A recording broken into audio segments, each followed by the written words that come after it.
first few of our sessions, we're going to be talking about matters of the heart, and then the later sessions, we're going to be talking about those things which ruin the heart, or we would say those things which pollute the heart, or those things which make the heart impure. So to start off with, some of the topics that we have for the purification of the heart, or matters of the heart, are things like sincerity, reliance upon Allah subhanahu wa ta'ala, tawakkul. And one of the things that for us to realize here is that these are matters of the heart. Meaning, in the end of the day, everything that we're talking about goes back to your relationship with Allah subhanahu wa ta'ala. And I know we may come across certain subjects or topics, and this happens very common, people start thinking about other people. So if we talk about insincerity, or some of the signs of insincerity, how people deal with other people or treat other people, it's very easy to start pointing the finger towards other people and start saying, I know someone who has bad manners, or who has this or that, so it's a sign of insincerity. What I want, inshallah ta'ala, not only for tonight, but for the rest of the camp, is that every time I'm speaking, and inshallah ta'ala, the rest of the speakers as well, every time I'm speaking, the person that you are thinking about first and foremost is yourself. So everything that I mentioned in this class, I want you to think about how what I'm saying affects you as an individual and your relationship with Allah subhanahu wa ta'ala. So every time we say something, no matter what the topic is, ask yourself, how is this topic relevant to me? Or how is what is being mentioned, how does this relate to me and my relationship with Allah subhanahu wa ta'ala? And a lot of what we're saying in this seminar, in this class, inshallah ta'ala, what you'll notice is these are matters that may not be able to be witnessed on the outside. A lot of these matters go back to the heart. And even the Prophet ﷺ, when alluding to this matter, he said, "At-taqwa hahuna." He said, "Taqwa is right here in the heart." He's not saying that there's no implications of taqwa, you cannot be witnessed on the outside.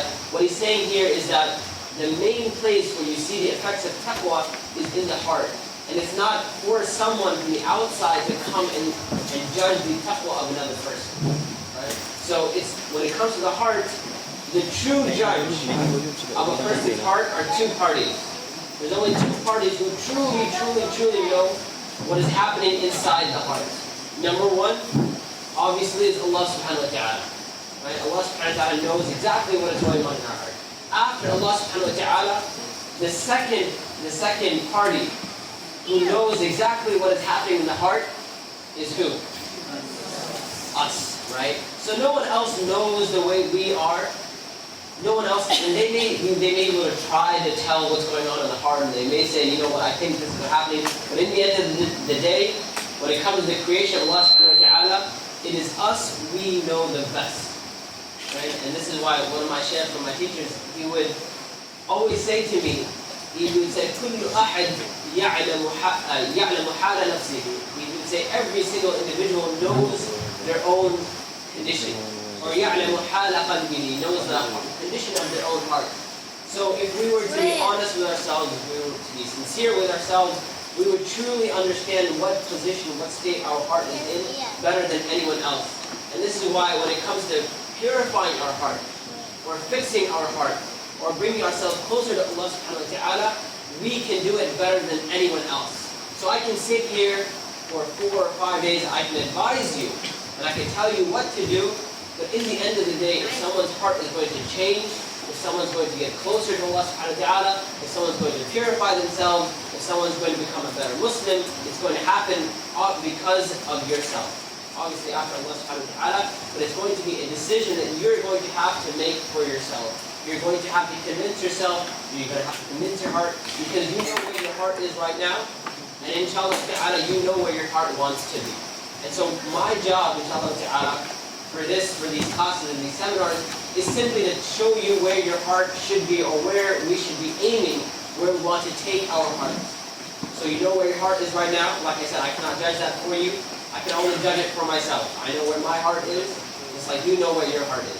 So you know where your heart is right now, and inshallah ta'ala, you will know where you want to be, inshallah ta'ala. And remember, the other thing about what we're talking about is that we're going to be mentioning the best case scenario. So we're going to, for example, the first topic that we're talking about is sincerity, ikhlas. And with ikhlas, we're going to mention the best of sincerity. So where we want to be at the end of the day, where we strive to be with our ikhlas, I want you to keep in mind here, as we talk about these things, sometimes shaitan enters through this door. So shaitan will come to the person and say that look how perfect your sincerity is supposed to be. Look how amazing your sincerity is supposed to be, and look how far away you are. So shaitan may come and try to convince you and say, don't even bother. You're supposed to be like this, and you're like this, and you're so far away from where your sincerity is supposed to be, so don't even bother. So I wanted to, inshallah ta'ala, remind you that, yes, we're speaking about the best case scenario. Yes, we're speaking about perfection. We're speaking about the ihsan in our ikhlas and all of these matters. But realize that it may, for you as an individual, it may take time to reach that state, or you may never reach that state. But the goal for us is that in our lifetime, as long as Allah subhanahu wa ta'ala has given us a breath to breathe, as long as Allah subhanahu wa ta'ala has given us life, as long as that is happening, we're trying. And we ask Allah subhanahu wa ta'ala that we die in that state, that we die in a state of trying. Obviously, as we know, we're not supposed to be perfect. None of us are ever going to be perfect. There's not a single human being on the face of the earth today who is a perfect Muslim. And I don't care how big of a scholar they are, how big of an imam or a da'i or whoever they are, no individual is perfect. Everyone has their issues and their flaws. But inshallah ta'ala, our goal is that we try our best to get closer to Allah subhanahu wa ta'ala. So those are just a few issues, inshallah ta'ala, to keep in mind before we get started with our individual topics. Now, the first topic we have at hand is, like we said, the topic of ikhlas, or we would say the topic of sincerity. Now, most of the topics that we're going to go through, what we're going to do is, first we're going to define the topic. We're going to mention the importance of the topic. We're going to mention how the topic has been mentioned in the Quran and the Sunnah. And then we're going to take some benefits from the topic. And inshallah ta'ala, through this path, like I said, the goal is that we seek to purify ourselves. So, ikhlas, first and foremost. By the way, everyone here is taking notes, right? Yes? There's not a single individual who is not taking notes. If I see you not taking notes, we may have to have a conversation outside. I personally am a firm believer in taking notes. In all of my studies, while studying Islam, one of the things that benefited me the most, obviously after sitting and learning, are the notes that I personally took. And inshallah, even like what I'm teaching here in these next few days, a lot of it comes from my personal notes. So I urge all of you, no matter how many lessons you learn, no matter how many lectures you listen to, nothing will benefit you like your own notes. And the benefit of your own notes is that inshallah ta'ala, later on after this is over, you're back to your everyday lives, you can go back to your notes and you can review what you've learned, inshallah ta'ala. You can go back and teach people what you have learned as well, inshallah ta'ala, you know. Okay, so starting off, inshallah ta'ala, in the class, we're going to start off with the definition of the class. Now, when it comes to the definition, we have two types of definitions. Number one is the linguistic definition. And number two, we have that definition which applies to Islam. So in Islam, in the Sharia, in the laws of Allah subhanahu wa ta'ala, for our purposes, how do we define the certain terms? So we'll start off with the linguistic definition of ikhlas. The linguistic definition of ikhlas, it comes from the word akhlasa. Akhlasa. And that means to purify something. It means to purify something. Or another way to say it is that to remove any impurities. Or we could say to keep something free of anything that could be mixed into it. So if you have a glass of water, we would say this is a pure glass of water. Once we begin to add things to the water, it starts to become impure. Or we would say it loses its original state. And so that is the linguistic definition of ikhlas. Now when it comes to the religious definition, or the definition of Islam, this applies to our worship of Allah subhanahu wa ta'ala and our relationship with Allah subhanahu wa ta'ala. So, we would say our ikhlas when it comes to our religion is that we single out Allah subhanahu wa ta'ala in our intentions for worship. I'll say that again. That we single out Allah subhanahu wa ta'ala in our worship, or we would say in our intention for worship. So, for example, like we said, this glass of water is pure as long as nothing else is added to it. Likewise, when it comes to worshiping Allah subhanahu wa ta'ala, so for example, somebody gets up and they pray Salatul Isha, the 4 rak'ahs that you just prayed, a pure intention would be where the only intention present is that you're doing this act of worship for the sake of Allah subhanahu wa ta'ala alone. You're not doing it for any other sake. So you're not doing it so people can look at you and say, MashaAllah, look how pious this person is. Look how much taqwa this person has. They're praying their prayer on time. You're not doing it because someone told you to. And this happens a lot of times with like the younger generation. They may pray, for example, just because their parents are telling them to pray. So they're not praying out of worship to Allah subhanahu wa ta'ala. It's simply because they don't want to make their father angry. They don't want to make their mother angry. They know that they will yell at them if they don't pray. So now their intention is not to worship Allah subhanahu wa ta'ala. Their intention is simply to obey their parents. Right? And this we would say is an impure intention that has something mixed into it. So like with water, as we had an example of water, can apply to our heart as well. Our heart remains pure as long as we are worshiping Allah subhanahu wa ta'ala. And one of the things that we know from the deen of Allah subhanahu wa ta'ala is that Allah subhanahu wa ta'ala created us to worship Him alone. And this is part of what we know as our fitrah. The Prophet sallallahu alaihi wasallam said, كُلُّ مَوْلُودٍ يُولَدُ عَلَى الْفِطْرَةِ, that every newborn child is born upon the fitrah. The fitrah refers to our natural instinct, our natural state, and as we said, it is to look towards a higher power, but we would actually take it even further. We would say looking to a higher power is the first step.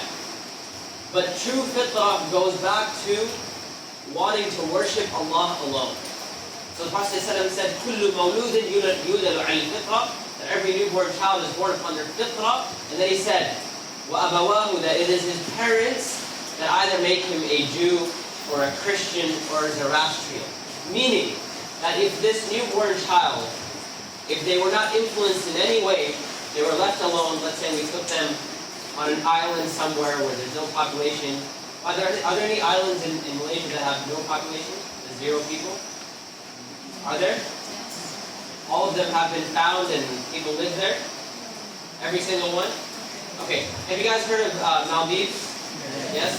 I believe there are islands on Maldives where there's not a single human being living. Anyone here from Maldives, by the way? No one? Okay. So there are islands on the Maldives where there's not a single individual who's alive. No one is living there. So, if let's say one of you had a child today, and they said, you know what, I can't take care of this child, it's too much problem, too much hassle, they go out to the island and they leave that child there. Right? And they just get on their boat and they go off. Now, we would say that if that child was left on that island, on that island by themselves, and somehow they managed to survive, they have no influences from the outside world.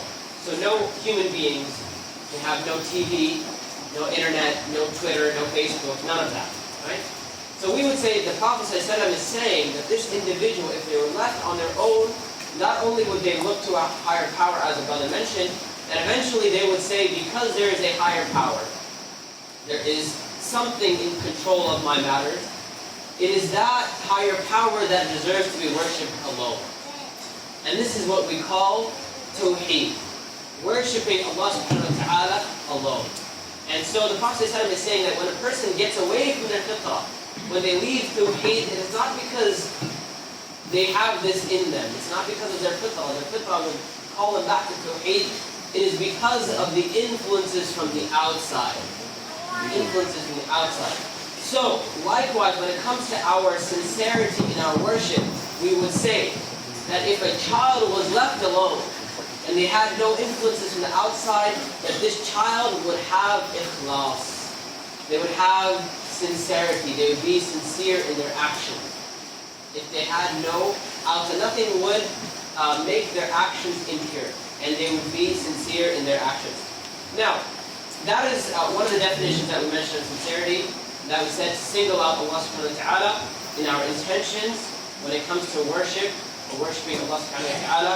There are some other definitions that I mentioned. I'll mention them real quickly to you. They are correct as well. Some scholars have said that ikhlas means when your outward actions and your inward actions are exactly the same. So when on the outside someone looks like they're worshiping Allah, on the inside it looks exactly the same as well.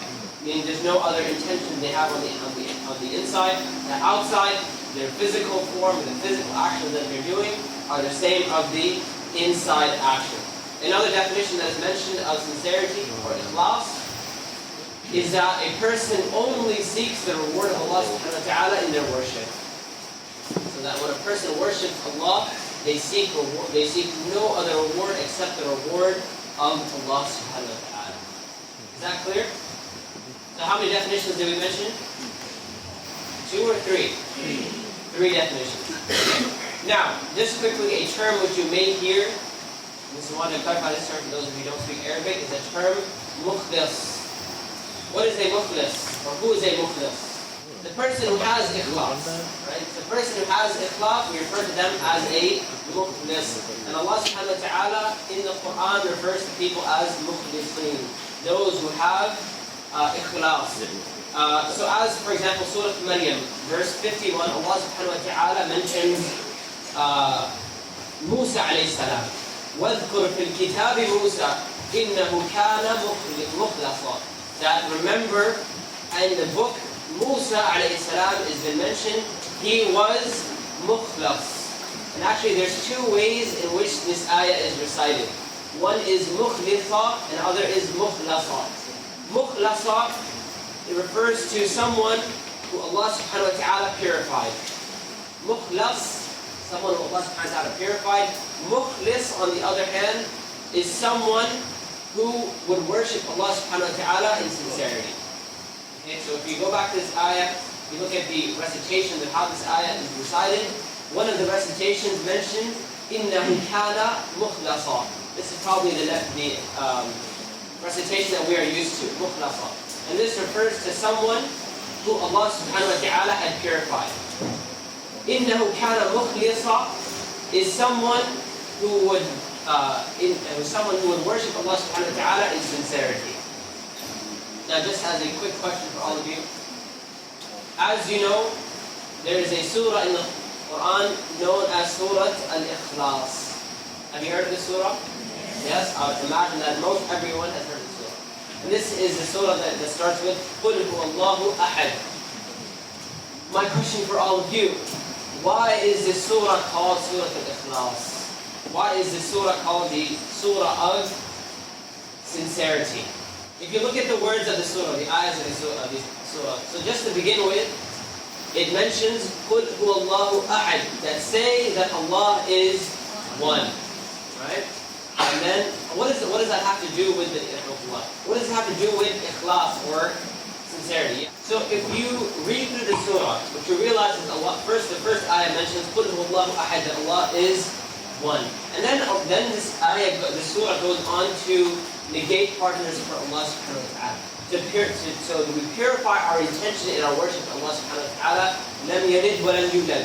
That He doesn't give birth, nor does He have any children. Right? He's neither a father, nor is He a child.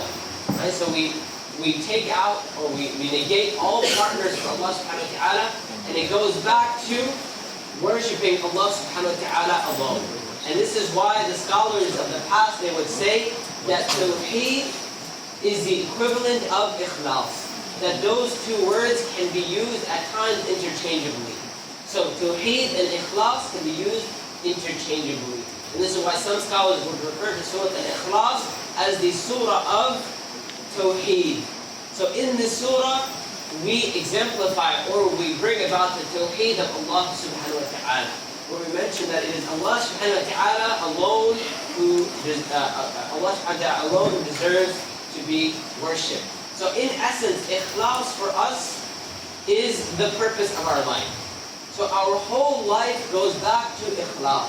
Our whole life goes back to purifying our intentions in our worship to Allah subhanahu wa ta'ala. As Allah subhanahu wa ta'ala says, وَمَا خَلَقْتُ الْجِنَّ وَالْإِنسَ إِلَّا لِيَعْبُدُونَ. That I haven't created man, or I haven't created jinn, nor mankind, except for the purpose of my worship. Right? And this is, as we know, the purpose of our life. So if someone were to come up to us and say, as a Muslim, what is the purpose of your life? We would say, Allah subhanahu wa ta'ala has created me to worship Him alone. And through that worship, I attain paradise. And that is the purpose of my life. So we would say, ikhlas for us is the purpose of our life. Is that clear? Okay. Allah subhanahu wa ta'ala has ordered us in the Quran and the Sunnah of the Prophet ﷺ to have ikhlas. So if someone would ask us, what is the ruling of ikhlas? What is the ruling of ikhlas? What would we say to them? Is it wajib? Is it fard? Is it sunnah? Is it mustahab? Is it mubah? Do we have to do it, or do we not really have to do it? Or if it's good, is it good that we have ikhlas? It is wajib. Right? So some people, they may think of ikhlas and they may say, you know what? It's good to have ikhlas, or it's sunnah to have ikhlas. And we know that it's not just sunnah, it is wajib. It is fard. It is mandatory upon us to have ikhlas in all of our acts of worship. And as Allah subhanahu wa ta'ala in Surah Al-Bayyinah, verse 5 says, وَمَا أُمِرُوا إِلَّا لِيَعْبُدُوا اللَّهَ مُخْلِصِينَ لَهُ الدِّينَ. Allah subhanahu wa ta'ala says, and they were not ordered, or they were not instructed with anything, except that they worship Allah with sincerity in their religion. Who is Allah speaking about here? Who is ordered? In this ayah, Allah subhanahu wa ta'ala says they were ordered with nothing except that they have sincerity in their religion. Who is Allah subhanahu wa ta'ala speaking about? Who is Allah subhanahu wa ta'ala speaking about? وَمَا أُمِرُوا. They haven't been ordered with anything except that they have sincerity in their religion.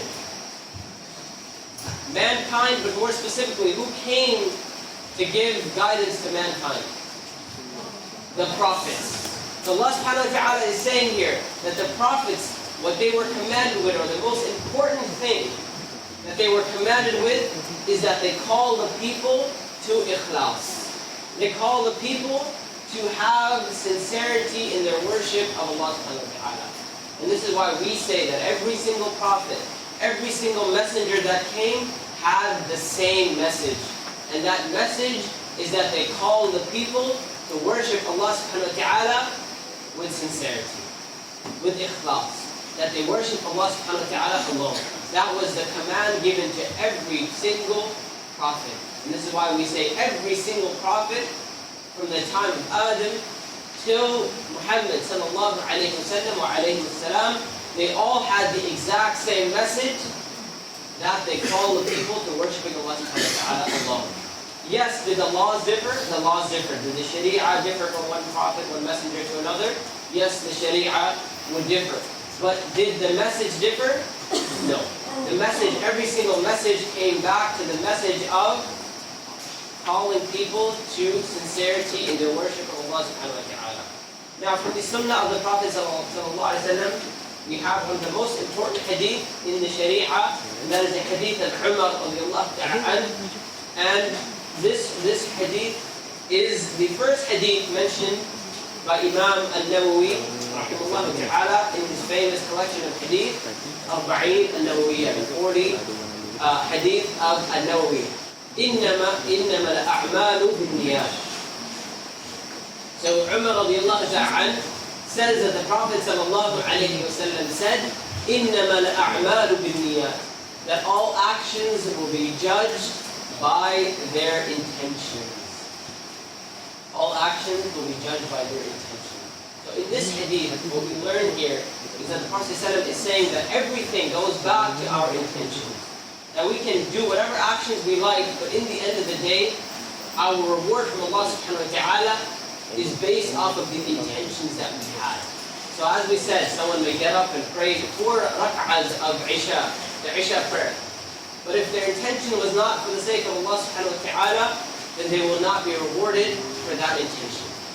So everything goes back to the intention that a person has. And subhanAllah, this hadith is so important that, as we said, Imam al-Nawawi rahimahullah ta'ala put it as his first hadith in the collection of his 40 hadith. And these 40 hadith basically are the collection of the 40 most important hadith, or the 40 hadith that talk about the fundamentals of Islam, or the most important messages of Islam. And in that, Imam al-Nawawi mentions as the first hadith, إِنَّمَا الْأَعْمَالُ بِالنِّيَّاتِ, that all actions are judged by their intention. That subhanAllah, the scholars of the past, anytime they would write a book or compose a book, they would put this hadith as the very first hadith, because they wanted to clarify that, look, before you start studying a subject, before you do anything, remember that everything goes back to your intention. So I would even remind all of you and say that the time that you're going to spend here, the 4 or 5 days or 6 days, however long you're spending at this camp here, learning and increasing your iman, getting closer to Allah subhanahu wa ta'ala, remember that your intention must be pure. And everything goes back to your intention. So the question that you should be asking yourself is, why did I come here? Why am I sitting in this class right now? What is the purpose of being here? Is it simply to attend a camp and have a good time, possibly, right? Or is it that I'm here for the sake of Allah subhanahu wa ta'ala, to become a better Muslim, to get closer to Allah subhanahu wa ta'ala? And even the knowledge that we learn, we know that the Prophet ﷺ told us that when it comes to the knowledge that we learn, even in that our sincerity is very, very, very important. And as the Prophet ﷺ, he told us that people can learn knowledge for the wrong reason. They can learn Islam for the wrong reason, and if they learn Islam for the wrong reasons, it leads them to the hellfire. And the Prophet mentions 3 types of people who learn or study Islam. The Prophet said, the one who seeks knowledge, number 1, to boast amongst the scholars. So basically to sit amongst the scholars and say, you know what, I'm knowledgeable as well. The Prophet said, this is the first person. And then the Prophet said, the second person is the one who studies Islam to argue with the foolish, or to debate the foolish, or to debate the people who don't have knowledge. This is the second type of person. The third type of person, the Prophet said, the third type of person who learns Islam, لِيَصْرِفَ وُجُوهَ النَّاسِ إِلَيْهِ, turn the faces of people towards themselves. Meaning they're studying Islam, they're learning knowledge. Why? For the attention. So that people will say, MashaAllah, look at this person, he's a scholar. MashaAllah, look at this person, he's a celebrity now because he's a big sheikh or something like that. The Prophet said all 3 of these people will be in the hellfire. The person who seeks knowledge for any of these 3 intentions, that these are the people who will be in the hellfire. And even though this person is doing something which is good, you're studying Islam, you're gaining knowledge, but because the intention is wrong, that this will lead this person to the hellfire. Is that clear? So the intention that we have when we seek knowledge is that we're seeking knowledge to get closer to Allah subhanahu wa ta'ala, to benefit ourselves and to benefit the people around us, to remove ignorance from ourselves and to remove ignorance from the people around us. Those are the correct reasons to seek knowledge. Yeah? Okay, I want to real quickly, inshallah ta'ala, mention some of the fruits or some of the benefits of having sincerity. So now, yeah. Okay, so debating with the foolish means that basically when you are talking to someone who doesn't have knowledge of Islam, you can show them that you are more knowledgeable than them. You can show them that you are better than them, that you can boast basically, and you're able to defeat someone's argument. Or sometimes people study Islam or they learn knowledge just so they can make other people look bad. Or they can prove to other people that, listen, I am better than you because look at how much I know. Right? So to put the other person down and say, look, I know so much and you know nothing. Or someone brings an argument and says, you know what, I can defeat your argument. And I can destroy your argument because I have studied Islam. And I have memorized the Quran and the Sunnah and this and that. And I'm so knowledgeable that don't even come to me with your little bit of knowledge. Right? So just to refute other people. It's kind of what we actually see this happening today. Right? So if you log on to Facebook and things like that, you'll see a lot of times people will get online and start refuting other people. And they start putting other people down and say, you don't know what you're talking about. This is how I can refute you. This is what I know of Islam. And subhanAllah, really if this person needs to question themselves and ask themselves, well, what is your intention? Why did you study Islam? Is it simply to refute other people? Is it simply to show them that you know what you're talking about and they don't know what you're talking about? Is that clear? Okay, some of the fruits or some of the benefits of sincerity. Number 1, it is because of sincerity that our actions will be accepted by Allah subhanahu wa ta'ala.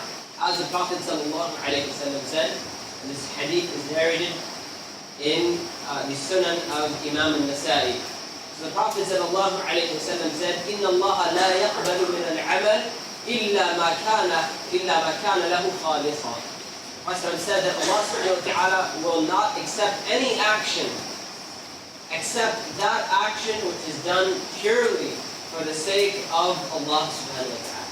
So everything that we do in life, we pray and we fast and we stand in prayer and qiyam al-layl and tahajjud and we seek knowledge and this and that, none of it will be accepted by Allah subhanahu wa ta'ala. None of it. Except those actions which were done purely for the sake of Allah subhanahu wa ta'ala.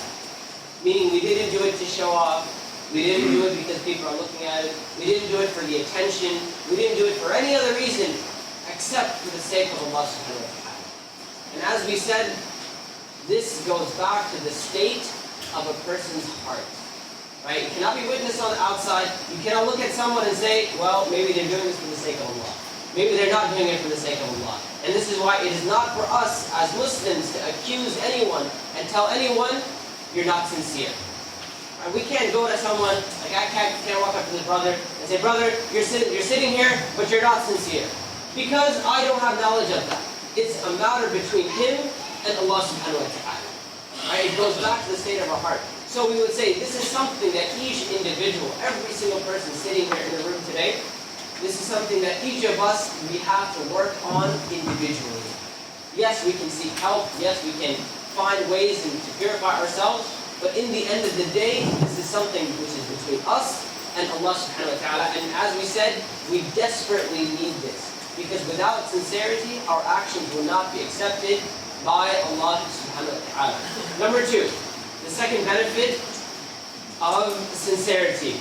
Sincerity can cause our actions to grow in reward. Now, what does that mean? And I'll explain that to you with an example. Let's say there's two people, Muhammad and Ahmed. They both heard the adhan for Isha. When they heard the adhan, they both walked to the masjid, and then the iqama went off for salah, and they both prayed 4 rak'ahs of Isha. They both recited Surah Al-Fatiha in each rak'ah. They both recited a surah from the Quran. They both did the exact same action. At the end of the prayer, they both made tasleem. They said, Assalamu alaikum wa rahmatullah, Assalamu alaikum wa rahmatullah. They both, at the end of the prayer, made the same dhikr. Subhanallah, alhamdulillah, Allahu Akbar, 33 times. They did the exact same action. But Muhammad has 10 times more reward than Ahmed. Why? Because when he was praying, his sincerity was 10 times more than Ahmed. So we see here that two people can perform the exact same act of worship. But because of a person's sincerity, their reward can grow with Allah subhanahu wa ta'ala. And this is why sincerity is so very important once again.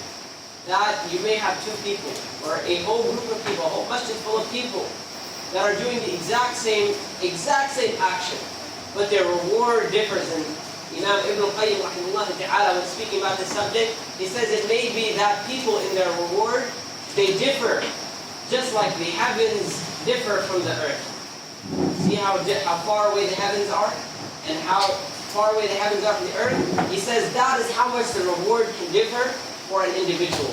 Based off of what? Not their actions, but based off of their intention. How sincere were they when they were praying? Was their heart connected to Allah subhanahu wa ta'ala? In their prayer, how much khushu' did they have? How conscious were they of Allah subhanahu wa ta'ala? All of that can affect the reward that we have with Allah subhanahu wa ta'ala. Number 3, third benefit of sincerity. And that is the forgiveness of our sins. So sincerity can cause our sins to be forgiven by Allah subhanahu wa ta'ala. In the Sunan of Imam al-Tirmidhi and Ibn Majah rahimahullah ta'ala, there is a hadith of the Prophet sallallahu alayhi wa sallam mentioned that this hadith is sometimes called hadith of bitaqa, the hadith of a card. Now in this hadith, the Prophet sallallahu alayhi wa sallam tells us that a man will be brought on the day of judgment, and the scrolls of this person's deeds will be laid out in front of this person. And as the scrolls of their deeds are laid out, this person will see all the sins that this person committed. And then the Prophet ﷺ said that the scrolls will be laid out so far as the eye can see. And then these scrolls will be taken and they will be placed on the scale of this person's bad deeds. As you know, on the Day of Judgment, our deeds are going to be weighed. Our good deeds will be weighed against our bad deeds. And if our good deeds are greater, heavier than our bad deeds, we'll go to paradise. If our bad deeds are heavier, where will we go? To the hellfire.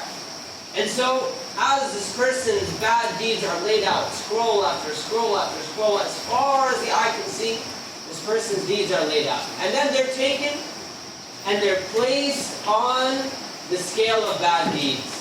And then this person thinks to himself, there's no hope for me.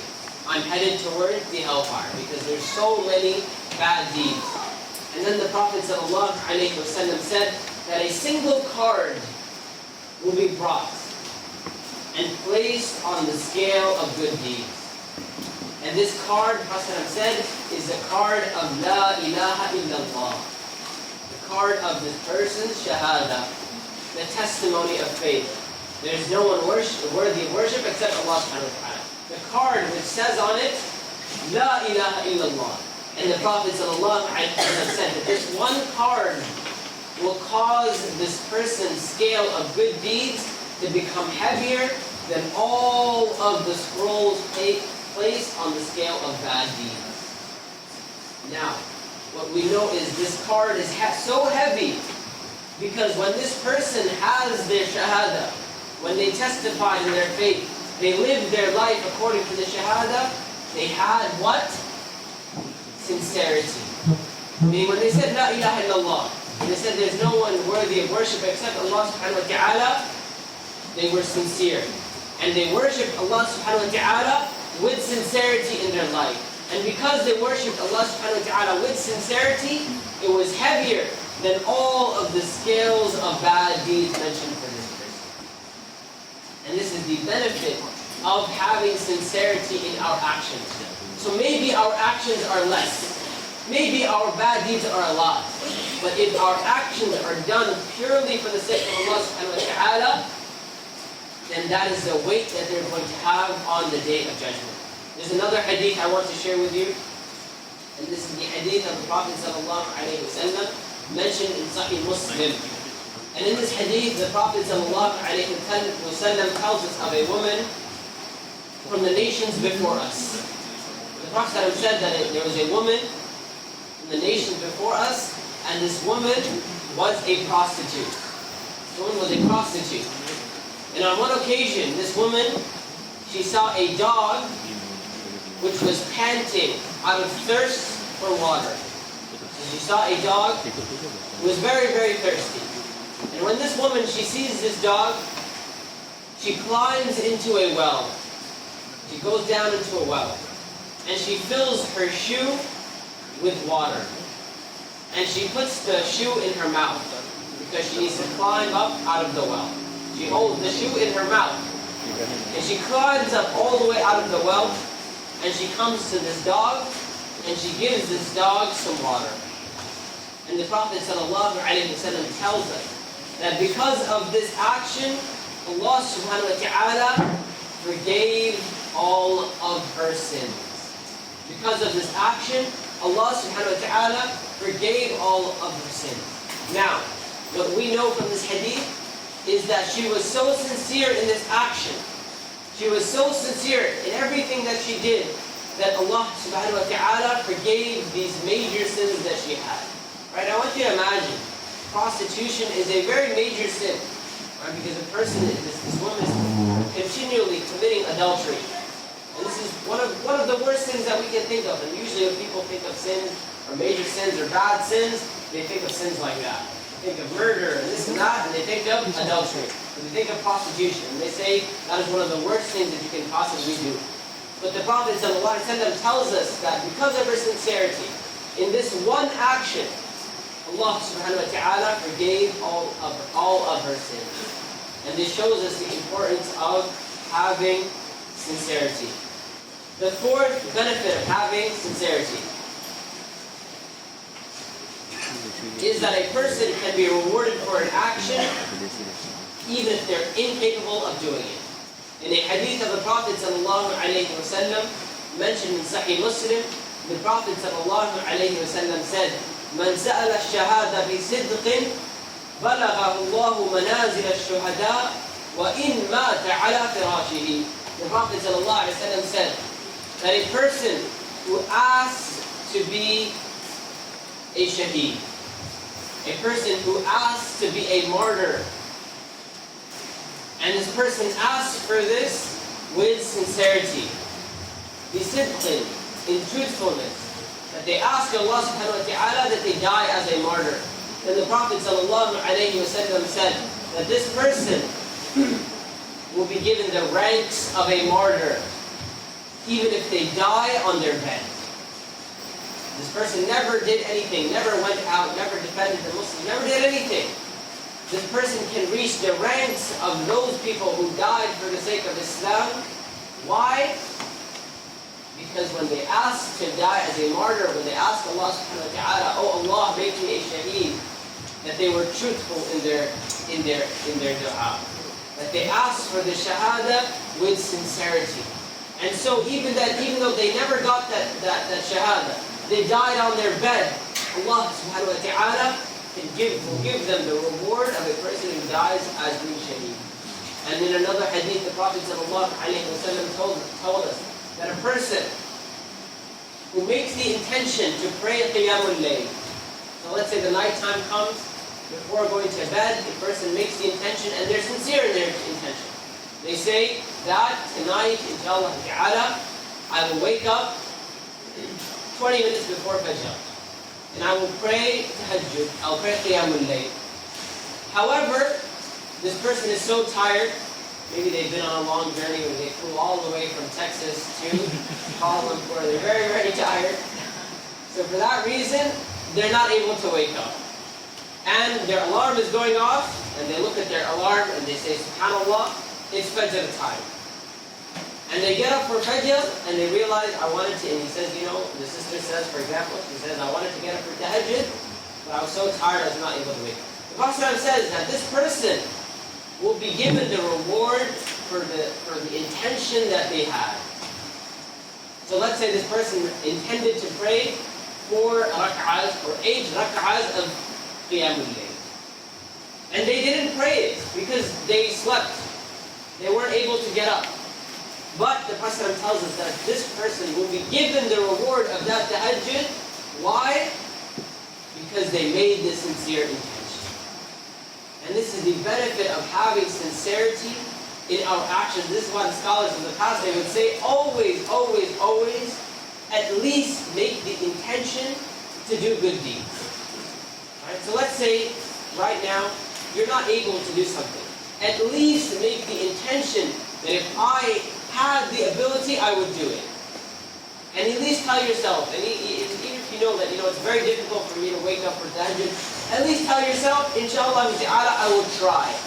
Because if you make that intention and you don't get up, at least you will be rewarded for that action. Lastly, I want to share one last hadith with you regarding this topic, or regarding this section, because it's very, very important. The Prophet ﷺ tells us in another hadith, and this is narrated in Ibn Majah, where the Prophet ﷺ said that this ummah will be divided into different types of people. Meaning the ummah of Muhammad ﷺ will be divided into different types of people. One type of person is the person who has been given wealth and they have been given knowledge. Allah subhanahu wa ta'ala gives this person wealth and He gives this person knowledge. And because of their wealth and their knowledge, what do they do with their wealth? They give charity. They give sadaqah. And Allah subhanahu wa ta'ala gives this person reward for their sadaqah. The second type of person is a person who has been given no wealth, but they have been given knowledge. They've been given no wealth, meaning they're very poor, but Allah subhanahu wa ta'ala gave them knowledge. And because of their knowledge, they say, if I had wealth, I would give in charity.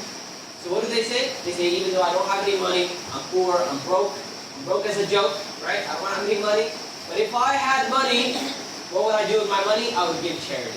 And the Prophet ﷺ said, فَهُمَا فِي الْأَجْرِ سَوَاء. That these two people in their reward are exactly the same. A person can be rewarded for their action even if they're incapable of performing that action, right? So we said a person is not able to get up from Qiyamul Layl, but they're rewarded by Allah subhanahu wa ta'ala. A person is not able to give charity, but because of their intention, they are rewarded by Allah subhanahu wa ta'ala. Okay, the fifth benefit of ikhlas, or sincerity, is that sincerity can change our regular actions, everyday actions, into acts of worship. Or we would say acts that we can be rewarded for. So I'll give you an example of that.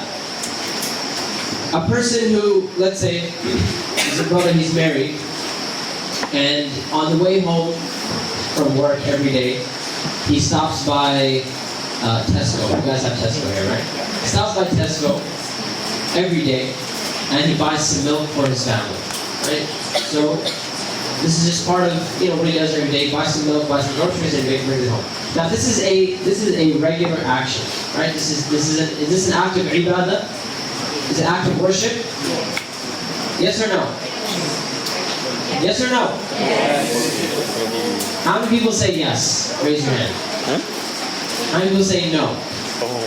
How many people say Allahu Akbar? Okay, the answer is it depends. Normally, it's a regular action. The person simply has no intention except he's buying some milk, he's bringing it home, it's a regular action. It can become an act of worship if the person makes the right intention. So if the person makes the intention and says, you know what, I am supposed to provide for my family, and Allah subhanahu wa ta'ala gives me a reward for that. Allah subhanahu wa ta'ala gives me a reward for providing for my family. And so when he buys the milk, he makes the intention that he's doing this out of obedience to Allah subhanahu wa ta'ala. Now this regular action becomes an act of ibadah, becomes an act of worship. Is that clear? So simply with our intentions, simply having pure intention, purifying our intentions, we can take a regular, everyday act of worship and we can change it into an act of ibadah.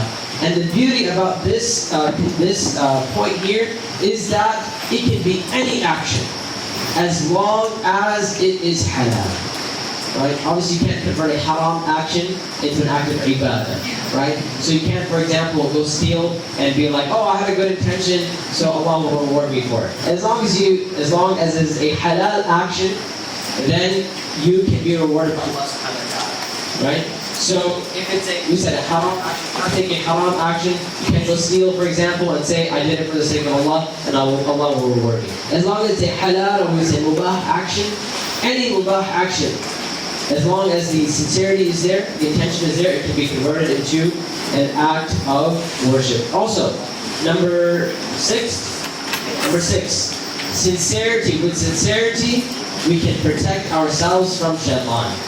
As Allah subhanahu wa ta'ala says in the Quran, إِلَّا عِبَادَكَ مِنْهُمْ الْمُخْلَصِينَ. So basically shaitan says that I will misguide all of your creation. So shaitan in the Quran, as Allah subhanahu wa ta'ala mentions in the Quran, he says, I will misguide all of your creation, إِلَّا عِبَادَكَ مِنْهُمْ الْمُخْلَصِينَ. He says, except those of your slaves who are sincere. So as long as we are sincere in our actions, we have the protection of Allah subhanahu wa ta'ala.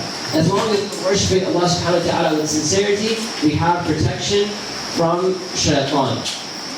Also, with sincerity, we can protect ourselves from hardships. Or we can say, with sincerity, we will find our way out of hardships or hard situations. So for us now, and as we know, every single human being, we all go through some type of hardship. And this is the way life is. Life goes up and down. Sometimes we have easy times and sometimes we have difficult times. And every single human being will face some type of hardship, some type of test in their life.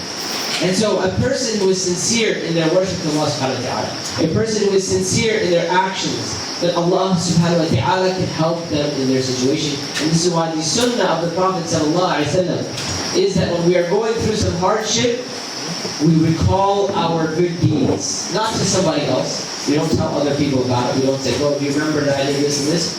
But we recall it to Allah subhanahu wa ta'ala.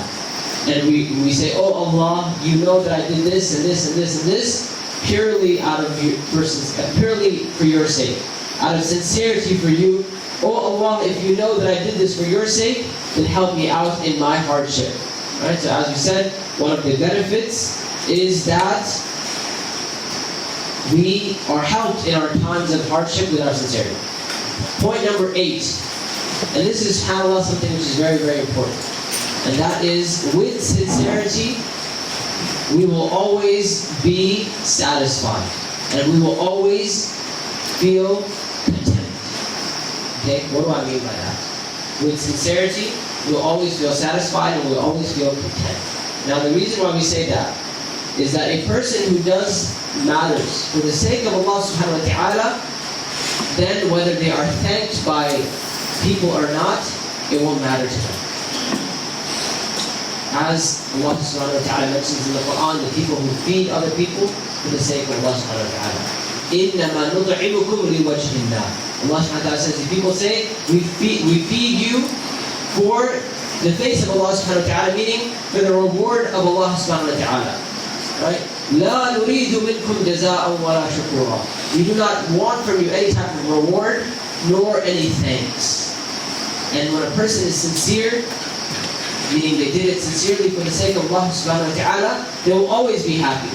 And one of the problems we often see from people is that when you do something for someone, let's say there's a brother who, let's say the brother who picked me up from the airport. He picked me up from the airport, mashallah.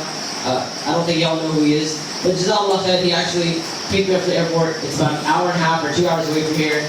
He drove all the way back to the camp, and he answered my 10,000 questions about Malaysia that I asked him on the way. He pointed out all the things and the city and all that kind of stuff. He did all of that. Now, if he did it for some praise or some thanks, right? Which obviously we don't say that, but let's just say he did it. And I didn't praise him, I didn't say Jazakallah khair or thank you for taking your time out or whatever, then he may feel uneasy, he may feel sad, he may feel disappointed that look, I did all of this for him, right? This random guy who came from America, I did all of this and he didn't even thank me, right? So now a person can feel uneasy. However, this brother, inshallah ta'ala, as we know that, inshallah ta'ala, that wasn't his intention. He did it for the sake of Allah subhanahu wa ta'ala. When you do it for the sake of Allah subhanahu wa ta'ala, you do something for the sake of Allah, then whether somebody thanks you or not, it doesn't matter.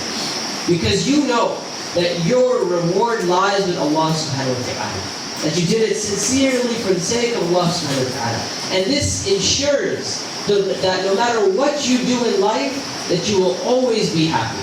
You will always be content. You will never feel worried, you'll never feel sad, you'll never feel upset. You're never going to have an issue with anyone. And this is why those people who are sincere, one of the signs of a person's sincerity is that they don't desire reward from other people.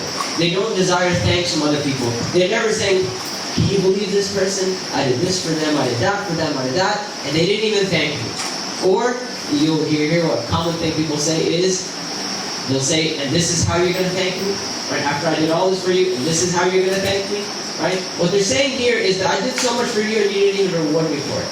Right? And a person like this, subhanAllah, even if they have people in their lives who will thank them, let's say they have good friends and good family, because, by the way, don't think from that we're not supposed to thank people. Our responsibility is that we are supposed to thank people. As Prophet said, "Man lam yashkur an-nas, lam yashkur Allah." The person who doesn't thank the people is, in essence, not thanking Allah subhanahu wa ta'ala. So we are supposed to thank people. But let's say this person has in his life some people who they're always thanking him. Remember that will not always be the case. Sooner or later you will come across somebody who will not thank you. So if we do things only for the praise and desire from other people, that sooner or later we're going to be let down. And this is why the only way to ensure for ourselves that we are always content, we're happy and we're satisfied, is that every single thing that we do it for the sake of Allah and for reward from Allah subhanahu wa ta'ala. Is that clear? Yeah? So once again, this goes back to the issue of the heart. It's a matter of the heart.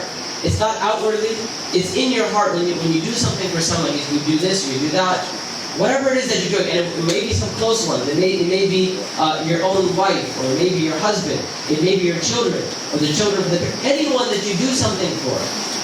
Remember, in the end of the day, we do it for the sake of Allah subhanahu wa ta'ala. And that guarantees for us two things. Number one, that we're content. Right? As we said, we're never going to have any issues, that no problems. Alhamdulillah, we're always going to be satisfied. Number two, it guarantees for us point number one. What was point number one? Acceptance of the action and reward from Allah subhanahu wa ta'ala. Those are two things that are guaranteed with that.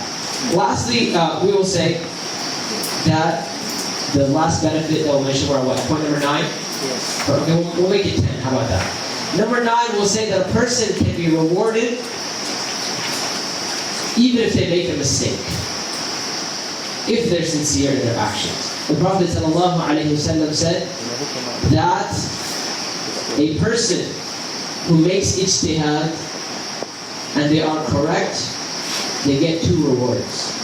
A person who makes ijtihad and is incorrect, then they have 1 reward. And what the Prophet is speaking about here is a scholar or someone of knowledge, that when they try their best to get to the correct answer, and they are correct, then Allah subhanahu wa ta'ala gives them 2 rewards. And if they try their best and they're incorrect, let's say they came to the wrong conclusion, then Allah subhanahu wa ta'ala still gives them 1 reward. So in our lives, sometimes we may do an action which is incorrect. Right? We may do an action which is incorrect. But if we did it for the sake of Allah subhanahu wa ta'ala, we can still get the reward for it. Right? So let's say, for example, the brother who came to pick me up, Jazakallah khair, is right there. It's a little awkward because he's in the room now. But let's say he came to pick me up from the airport. But what's the closest city to Kuala Lumpur, by the way? Closest city. Okay, let's say what's the closest airport besides Kuala Lumpur Airport? Which one? What is it called? Subang. Okay, Subang. So let's say the brother, instead of going to Kuala Lumpur Airport, he goes to Subang, right? And he shows up there. He drove all the way. How far is it from here? How did you stay?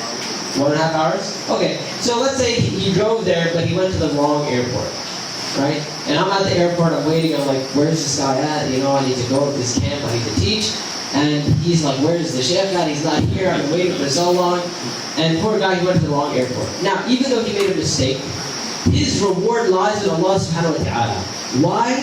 Because his intention was to pick me up. His intention was to do something good. And inshallah ta'ala, his intention was to get rewarded from Allah subhanahu wa ta'ala. So even if let's say I meet the brother and I start yelling at him, I say, where were you? I waited for 3 hours and came to the wrong airport, and I get sad and upset, and I don't thank him, I don't give him any reward for it.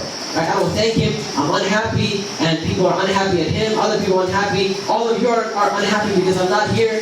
Now we're waiting for this lesson to start, and everyone is unhappy at this poor brother, right? Everyone's mad and upset. However, because he had the correct intention, because he did it for the sake of Allah subhanahu wa ta'ala, he still gets rewarded for that action. And it doesn't matter what people say. Lastly, we will say the last point of benefit for sincerity is that all goodness lies in sincerity. That as long as you are sincere, as long as you are sincere in your actions, as long as you have ikhlas, then not only will you find goodness in this life, you will find goodness in the akhirah. One story, for example, they would say about the scholars of the early generations, so the first 3 generations of Islam, they would say somebody would memorize the Quran, and the people around him wouldn't even know that he has memorized the Quran. Right? Someone would memorize the Quran, and people around him wouldn't even know that he memorized the Quran, or they would say that a person would become extremely knowledgeable. So went out and studied and became so knowledgeable that the people around him may not even know that this person is knowledgeable, meaning they would hide their good deeds. And subhanAllah, this is one of the signs that a person is sincere, that they don't try to show off, and they don't try to tell people. SubhanAllah, I remember when I was at the University of Medina, Islamic University of Medina, there were people at that university who came to that university and they were already scholars. But you wouldn't know it from their behavior. So basically they wouldn't go around telling people, would argue with people and say, you know what, I know what I'm talking about, I'm a scholar, I've studied for 10 years or 15 years, anything like that. It's because of their sincerity, because they want to hide their good deeds, they would act like that. Also, there is a story of a man by the name of Dawood ibn Abi Hind. He's one of the scholars from the early generations. They said that he fasted for 40 years of his life. For 40 years he would fast. And his family didn't know.